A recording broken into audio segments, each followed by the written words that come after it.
बहुत कुछ सुना, बहुत कुछ समझा, परंतु उसमें से क्या काम की चीज़ें आपने निकाल करके अपने जीवन में ढालने का प्रयास किया? अगर नहीं किया तो फिर आप एक बार इस बात पर ज़रूर चिंतन करें कि आखिर वो समय जो आपने उस पर लगाया था वो किस खाते में जाएगा। सिर्फ इसलिए कि आपके पास समय था, आपने लगा दिया,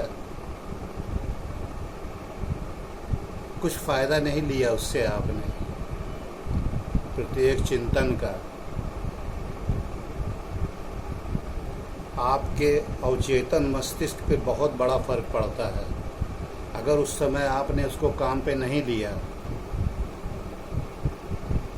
तो मेमोरी जो रहती है आपकी 24-48 घंटे बाद, 2 दिन बाद, 3 दिन बाद फिर से सबको साफ कर देती है। वो किसी भी चीज़ को अगर आप ढालना चाहें तो आपको चाहिए कि प्रतिदिन कम से कम एक बार उस पर चिंतन ज़रूर करें।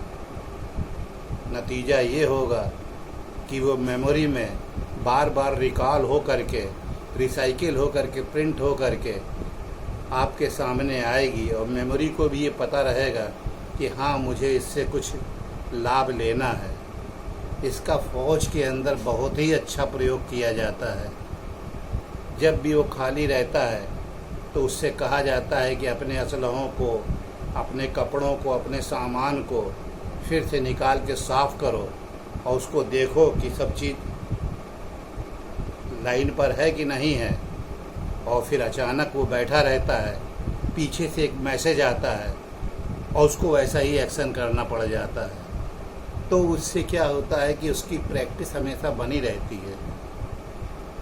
बहुत अच्छी चीज़ हो आपके पास, बहुत अच्छे असलहे हों, बहुत अच्छे यंत्र हों, आपने उनको समय समय पर चला के न देखा हो, एन मौके पर अगर चलाने की ज़रूरत पड़ी आप गलत सलत स्विच दबाएंगे और वो टाइम निकल जाएगा आपका, और क्या फ़ायदा उससे मिलेगा आपको। मैं आपको अपने जीवन में घटी घटना बताता हूँ।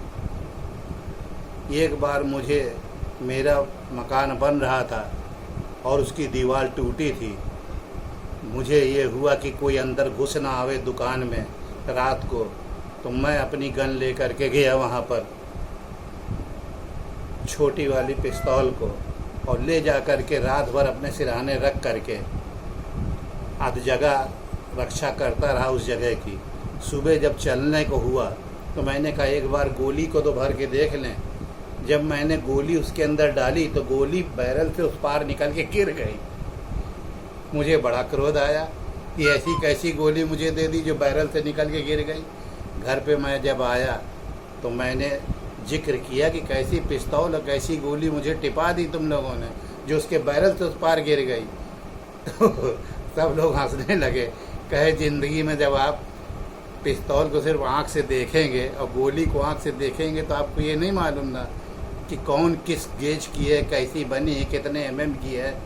आप छोटी वाली पिस्तौल की बड़ी वाली पिस्तौल में ले जाके गोली लगाएंगे तो कॉक कर जाएगी, और बड़ी की छोटी में डालेंगे तो बाहर गिर जाएगी। बात आई गई हो, लेकिन मेरे दिमाग में ये बैठ गई कि अगर कोई चीज़ आपने अपने प्रैक्टिस में नहीं लाई और वो आपके पास है भी तो वो कोई काम की नहीं है, बल्कि इन मौके पे आप उसकी वजह से धोखा ही खा जाएंगे। इसको बहुत सारे परिप्रेक्ष्य में आप देखने की कोशिश कीजिए। ये केवल किसी एक परिप्रेक्ष्य में मैंने नहीं कहा है, और ना ही गन का और पिस्तौल की गोली का कोई विषय है।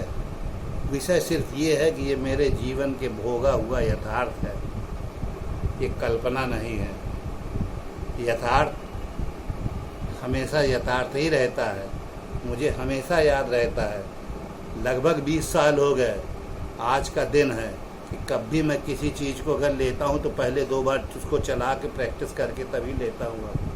क्योंकि उस दिन मैं भोग चुका था कि मैंने उसमें बैरल में गोली डाली और नीचे गिर गई। अगर कोई आता तो फिर क्या मुझको वो इंतज़ार करने का मौका देता कि जाइए भैया नई गोली ले आइए, ठीक है, कौन सी आप लगा के चलाने की कोशिश कर रहे हैं। वो तो एक पल रहता है जो आपको मौका देता है आगे बढ़ने का, सरवाइव करने का। दूसरा मौका कोई नहीं देता। सोच के देखिए, ये भी एक विचार है।